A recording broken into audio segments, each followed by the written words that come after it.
지난 한 주도 변함없이 새벽과 저녁을 하나님께 드리면서 기도하는 동안 은혜를 많이 받았습니다. 주어진 24시간의 시간 동안 잠자고 먹고 마시는 시간을 빼고 기도하는 일에 또는 기도회를 위하는 일에 시간을 드리면서 은혜를 많이 받았습니다. 목회자가 이렇게 하면 참 좋겠구나. 영적 자부심 같은 것이 생겼습니다. 기도하고 또 기도의 인도를 위해서 준비하고 적어도 7시간 정도를 그렇게 보낸 것이 저한테는 참 유익했습니다. 그러면서 또 이것이 목회자에게만 적용되는 것은 아니겠다. 성도들도 기도하고 말씀 보고 주어진 시간 꼭 해야 될 일들 하나님께 드리고 영적인 삶을 위해서 살 수 있다면 다 그 기본의 본질에 충실할 때 만족이 있고 삶의 안정감을 경험할 수 있겠구나, 이런 생각을 했습니다. 가정이나 직장에서 하나님 말씀을 따라서 구별된 삶을 살 때 하나님께서 축복하시겠다는 생각을 했습니다. 성도 여러분, 축복이나 안정된 삶이나 만족이나 이런 것들을 세상적인 가치를 따라서 얻으려고 하지 말고 그 나라 그 일을 구하며 살게 된다면 하나님께서 확실히 우리를 풍요롭게 만들어 주실 것입니다. 우리가 영적으로 깨어 있어서 부끄럽지 않는 삶을 살면 영성도 깊어지고 우리 모든 영역에서 여러 시너지 효과들이 발생할 수가 있습니다. 특별히 하나님께서 독생자를 십자가에 죽게 하시면서까지 성도로 구별해서 자녀로 삼아주신 그의 백성들이 정말 교회와 그분의 나라를 중심으로 사랑하고 영혼들과 이웃들을 생각하며 헌신적인 삶을 산다면 여러분, 그 축복이 자손만대까지 이루게 될 줄 믿습니다. 우리가 이것저것을 위해서 해야 될 일이 참 많습니다. 특별히 자녀들을 위해서 많은 일들을 해야 되겠지만 그 중에 가장 중요한 것이 여러분이 성령 충만한 삶을 사는 것입니다. 영혼이 잘 되면 범사가 잘 되고 육신도 잘 되는 복을 누릴 수가 있습니다. 성경은 먼저 그의 나라와 그의 의를 구하라, 이렇게 말씀하셨어요. 그것을 지식적으로 아는데 못하는 분들도 계시고 또 잘 모르는 분도 계세요. 제가 자신 있게 말씀드립니다. 가장 부가가치가 높은 삶은 하나님께 시간과 물질과 우리 재능과 모든 것을 먼저 드릴 때 나타나는 현상입니다. 아멘. 정말 그 일을 먼저 구하면 우리가 구하지 않은 것도 얻을 수가 있고 세우지 않은 집도 얻을 수가 있고 심지 않은 풍성한 것을 거둘 수가 있다. 성도는 하나님을 영화롭게 하도록 지음을 받았고 그렇게 선택을 받았습니다. 여러분에게서 찬송이 떠나지 아니하고 감사가 떠나지 아니하고 순종이 여러분의 삶이 되고 여러분의 삶이 거룩하게 된다면 여러분의 자손만대에 하나님의 축복이 반드시 임하게 됩니다. 성도 여러분, 여러분이 이런 사실 잘 알고 먼저 그 나라 그 일을 구하며 믿음으로 살아가실 수 있기를 주님의 이름으로 축원합니다. 가장 아름다운 삶은 높은 지위를 얻는 것이 아닙니다. 많은 물질을 가지고 우리가 따뜻하게 사는 문제가 아닙니다. 권자에 올라앉아서 세상을 통치하고 호령하는 것이 가장 행복한 삶이 아닙니다. 가장 행복한 삶은 우리 하나님을 주인으로 모시고 감사하며 살아가는 삶이 가장 행복한 삶입니다. 보증된 삶이죠. 우리에게 보루가 되는 삶이 그것입니다. 우리 개인이나 가정에 하나님이 주인이 되는 삶을 살아가야 하는데 그 삶을 살고 있는 사람들, 또 그렇게 되길 원하는 사람들에게서는 감사가 있습니다. 아멘. 감사가 있어요. 우리 교회의 삶의 풍요를 위해서 나름대로 삶의 비전을 가지고 열심히 사는 이들이 많습니다. 그런데 그분들은 하나님을 첫 자리에 모실 때 그 꿈이 이루어질 것을 믿을 필요가 반드시 있습니다. 우리가 감사하는 삶을 사는 것은 마치 소설이나 시에서 에필로그 같은 것입니다. 마지막 결론, 우리가 모든 일의 결론을 감사로 마치면 그것이 축복입니다. 때때로 어떤 것은 내가 만족할 수 없는 그런 결과를 가져오기도 합니다. 결혼했는데 영 의지할다고 다를 수 있습니다. 잘 될 줄 알고 사업을 시작했는데 기대만큼 되지 않을 수도 있습니다. 좋은 직장인 줄 알고 들어갔는데 그렇지 않을 때가 있습니다. 그럴 때 여러분, 불평, 원망, 실망, 낙심보다도 감사하면 거기에서 새로운 기적이 일어날 수 있다는 겁니다. 여러분 모든 삶의 결론이 감사가 될 수 있기를 주의 이름으로 축원합니다. 그런 감사를 했던 대표적인 분을 찾으라면 손양원 목사님이세요. 손양원 목사님은 여수 애양원 교회를 섬겼습니다. 목사님들 중에 존경받는 시쳇말로 가장 잘 나가는 분이셨는데 애양원으로 가셨어요. 원치 않는 나병을 정말 원치 않았는데 앓게 된 분들이 모여서 사는 곳인데, 그곳에 가서 환자들의 환부가 썩고 굳어져서 그 안에 있는 고름을 짜낼 수가 없어요. 신축성이 있어야 되는데 굳어서 아무 감각이 없고 나무 토막 같아요. 세숫대를 옆에 갖다 두고 그 피고름을 입으로 빨아내신 분입니다. 저는 처음에 그분의 그 간증을 읽을 때 막 내 속이 좀 그랬어요. 어떻게 그 고름을 빨아내나. 사람들이 물으면 주님은 나 같은 죄인을 위해서 십자가에 죽으셨는데 내가 왜 일을 못하겠습니까? 여러분, 애양원에서 아름다운 사역을 하시는 동안 동인이 동신이가 두 아들이 공산당원 청년에게 살당해서 순교를 합니다. 예수님 믿는다는 이유로 그렇게 죽었습니다. 많은 사람들이 안타까워합니다. 마음 아파합니다. 어떻게 우리 목사님 같은 분의 아들이 죽을 수 있을까? 참, 그러면서 장례식을 치를 때, 장례식 끝에 감사 인사를 하셨어요. 손양원 목사님이 교우들에게 또 조문을 오신 많은 조문객들에게 나와서 인사하실 때, 이날 나는 여러분에게 감사를 통해서 인사를 대신하려고 합니다. 그래서 10가지 감사를 하셨는데요. 한번 보겠습니다. 예. 첫째, 나 같은 죄인의 혈통에서 순교의 자식들이 나오게 하셨습니다. 하나님 감사합니다. 둘째, 허다한 많은 성도 중에 어찌 이런 보배들을 주께서 하필 내게 맡겨주셨는지 그 점 또한 감사합니다. 셋째, 삼년 삼녀 중에서도 가장 아름다운 두 아들 장자와 차자를 바치게 된 나의 축복을 하나님 감사합니다. 넷째, 한 아들의 순교도 귀하다 하거늘 하물며 두 아들의 순교이요 하나님 감사합니다. 다섯째, 예수를 믿다가 누워 죽는 것도 큰 복이라 하거늘 하물며 전도하다 송살 순교당함이리요 하나님 감사합니다. 여섯째, 미국 유학 가려고 준비하던 내 아들 미국보다 더 좋은 천국 갔으니 내 마음 안시되어 하나님 감사합니다. 일곱째, 나의 사랑하는 두 아들을 총살당한 원수를 회개시켜 내 아들 삼고자 하는 사랑의 마음을 주신 하나님 감사합니다.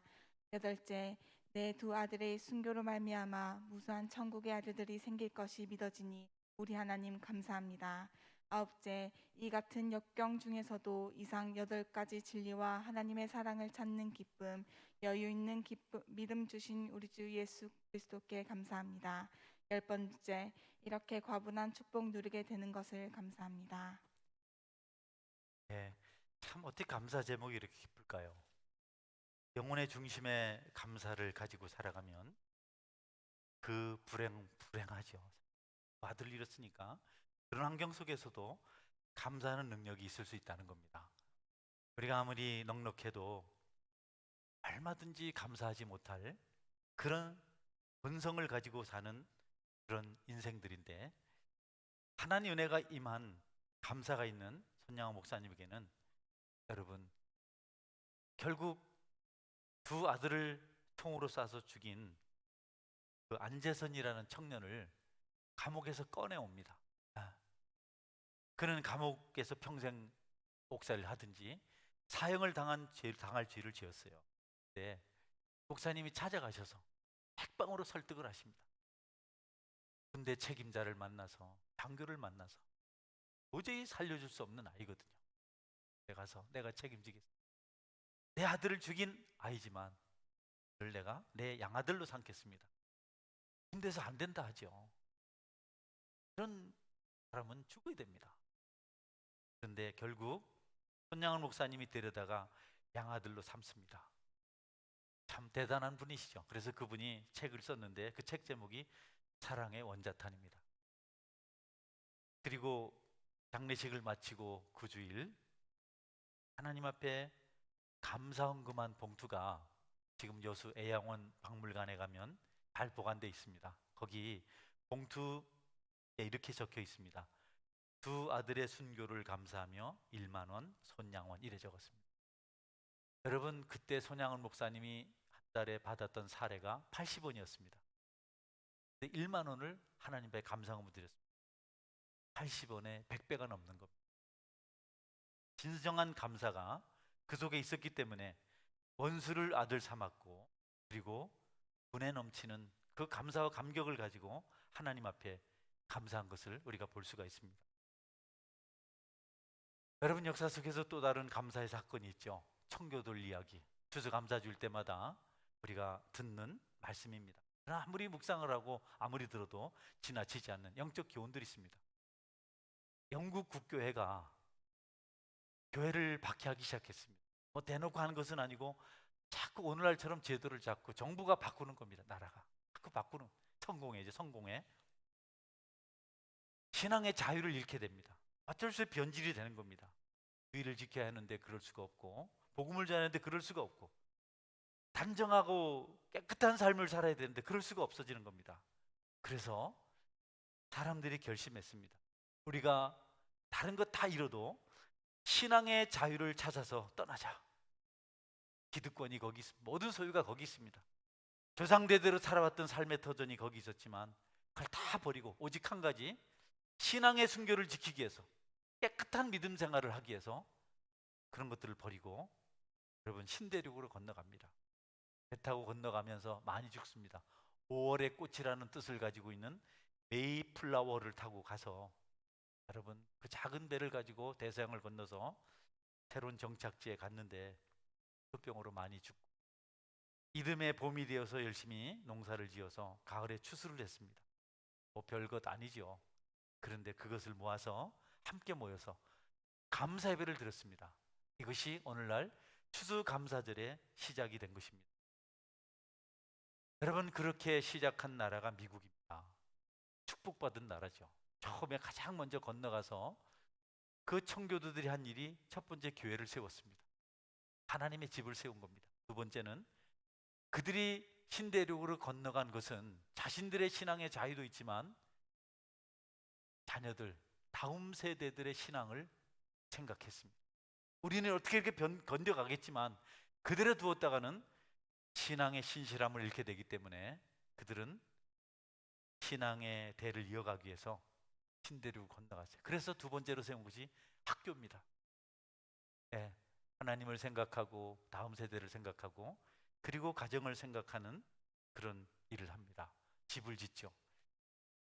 신앙의 유산이 얼마나 값진 것인지를 알았기 때문에 정말 순수하고 깨끗한 신앙의 유산을 물려주기 위해서, 정금, 불순물이 없는 정금 신앙을 주기 위해서 그들은 그 길을 선택한 겁니다. 하나님께서 은혜를 주실 때 여러분 그 어렵고 힘든 과정을 지나면서도 신앙의 본질을 잃지 않은 겁니다. 우리의 신앙은 하나님 첫째, 우리의 신앙은 오고 오는 세대의 복음의 역사가 써져 가는 것, 그리고 우리의 신앙은 가정을 지키는 것을 그들이 교회, 학교, 집을 지으면서 간접적으로 간증하고 증거하고 있는 것입니다. 그런데 여러분, 미국은 변질되고 있습니다. 그 아름다운 신앙의 유산을 조금씩 잃어가고 있습니다. 지난 다니엘 기도회 때 미국에서 목회하는 한 분이 오셔서 대통령 취임식 때 있을 수 없는 기도, 그것을 소개해 주셨습니다. 목사님들이 오셔서 축복 기도할 때 대체적으로 기도를 마치면서 예수님의 이름으로 기도드립니다, 이렇게 해야 되는데 모든 신의 이름으로 기도드립니다, 이렇게 했어요. 여러분, 이제 미국은 그런 부분에서 기울어져 가는 나라가 되었습니다. 영국이 해가 지지 않는 나라였습니다. 해가 지지 않는. 전 세계의 식민지를 가지고 있었는데 어느 순간부터 그 영국이 점점 기울어져 갔습니다. 지금은 아주 가난한 나라가 되어버렸어요. 그가 뭐냐 하면 이게 신앙이 병들어서 그렇습니다. 그런데 그 병든 신앙이 싫어서 신대륙으로 건너간 청교도들에 의해서 세워진 나라가 미국인데 아직까지도 뭐 경제, 정치, 사, 교육, 문화 이런 모든 면에서 아직까지도 세계에서 최고지요. 선진국이라고 말할 수가 있습니다. 하나님을 믿는 나라와 하나님을 믿지 않는 나라의 차이가 그렇습니다. 어느 나라가 흥할 것인가 망할 것인가를 우리가 예언할 수 있습니다. 하나님을 중심으로 믿는 백성들이 있는 그런 교회가 있는 나라는 흥합니다. 할렐루야. 우리는 이전에 북한과 남한 이야기를 많이 했어요. 하나님을 믿는 남한은 북한보다 조건이 안 좋지만 세계 10대 강국에 들었습니다. 북한은 그렇지 않습니다. 말하면 꼭 옆에서 일본은요 이렇게 물었어요. 여러분, 일본은 그렇게 말하던 시간 얼마 지나지 않은 지금 기울어져 가고 있습니다. 우리나라도 하나님을 잘 섬기는 믿음의 권속들이 있을 때 이 풍요가 계속 이어져 갈 수 있습니다. 그러나 예수님 믿는 일을 겉으로 하고 다른 일을 우선으로 하면 쾌락에 빠지고 탐욕에 빠지고 이런저런 세상 재미에 빠지면 이 나라도 순식간에 더 빨리 기울어질 수가 있다. 영국이 신대륙에 건너간 사람들이 제대로 자신들의 말을 듣지 않아요. 그래서 항구를 폐쇄하고 자기들이 차 사업을 전매합니다. 그래서 미국인들이 들어가서 배에 불을 지르고 그래서 보스턴 차 사건으로 전쟁이 붙었어요. 본토와 식민지 사이에서. 이건 뭐 깨면 안 되는 전쟁이죠. 영국은 최정예 군대를 이끌고 오고 미국은 민병대를 만들었습니다. 그걸 독립전쟁이라고 하죠. 근데 미국이 이겼습니다. 네. 하나님 도우셨어요. 그래서 그때 비로소 미국은 독립선언을 하고 독립국가로서 더 이상 영국의 식민지가 아닌 것이 됩니다. 하나님을 믿는 사람들에게는 승리가 있고 대세를 주도할 수가 있습니다. 영국에 있던 축복이 미국으로 그대로 옮겨갔습니다. 영국은 많은 선교사를 파송하는 나라로 유명했는데 어느 날부터 선교사를 하나둘 줄였습니다. 뭐하죠? 이제 영국으로 선교사가 파송됩니다. 미국은 아직까지도 세계에 가장 많은 선교사를 보내고 있고 또 그 다음이 우리나라인데 인구 비율이나 어떤 GNP를 따져서 보면 미국보다 한국이 더 많이 선교하는 나라입니다. 할렐루야. 우리가 살게 우리만 살겠다고 자꾸 위축된 삶을 살면 교회도 망하고 여러분 민족도 망하고 그리고 우리 가정도 피폐해질 수가 있습니다. 성도 여러분에게 하나님 의지하는 믿음, 감사하는 은혜가 있기를 주의 이름으로 축원합니다. 할렐루야. 어려운 시절을 지난다고 자꾸 어렵다 하면 더 어려워지는 겁니다. 이럴 때일수록 여러분 넉넉하게 사십시오. 감사가 배가 되면 축복도 배가 될 수 있는데 어려울 때 감사 한마디가 좋을 때 두 마디보다 더 큰 능력이 있을 줄 믿으시기를 바랍니다. 감사의 능력이 있습니다. 그래서 이사야서 31장 30절 31절 이렇게 말씀합니다. 볼까요?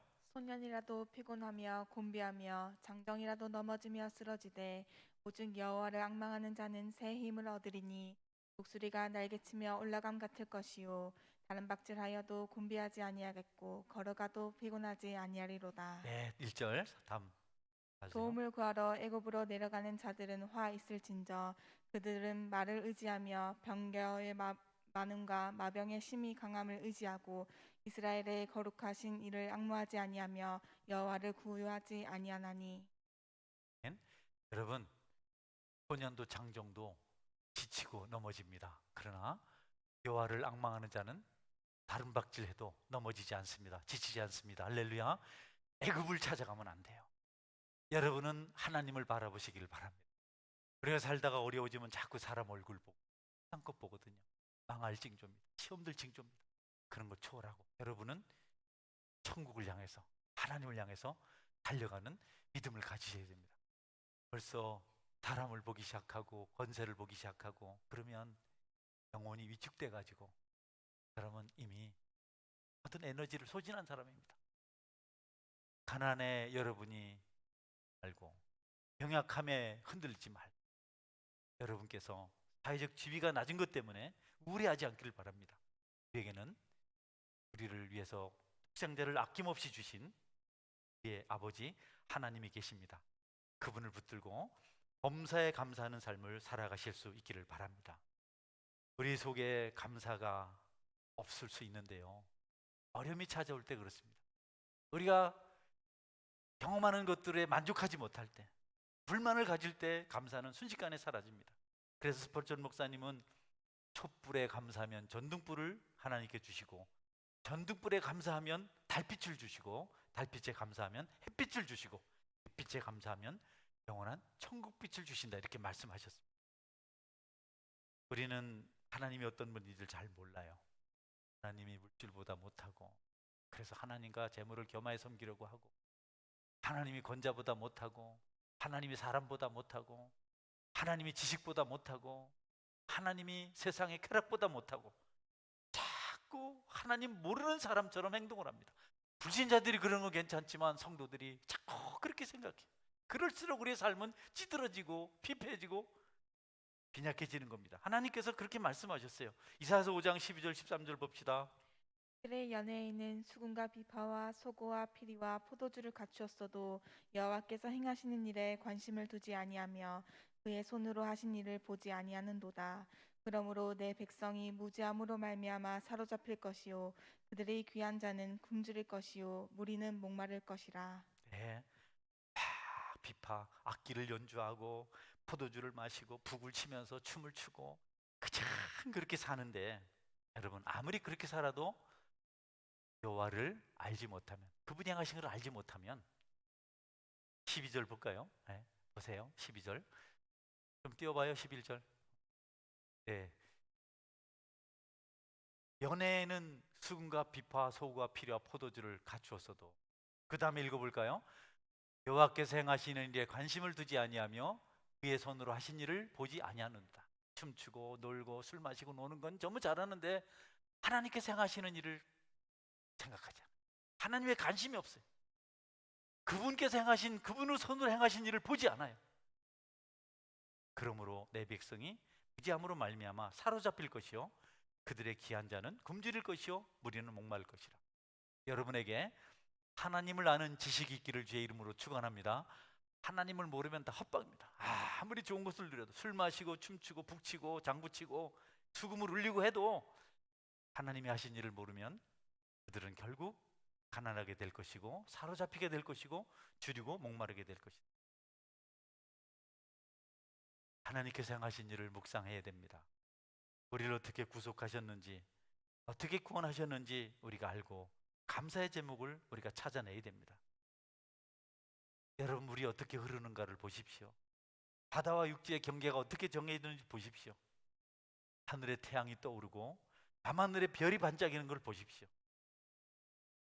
하나님께서 우리에게 필요한 것들을 공급하시는 것을 보십시오. 내가 하지 못하는 일 그분이 다 하십니다. 그래서 여러분이 할 수 없다, 못한다, 안 된다, 나는 그냥 절망적이다, 이런 말 하지 말고 하나님께 맡기세요. 간증하더라고요. 내 손에서 떠난 일은 하나님이 하실 일이다. 내가 못할 일은 이제 하나님께 차례다. 그냥 하나님 믿고 맡기라는 겁니다.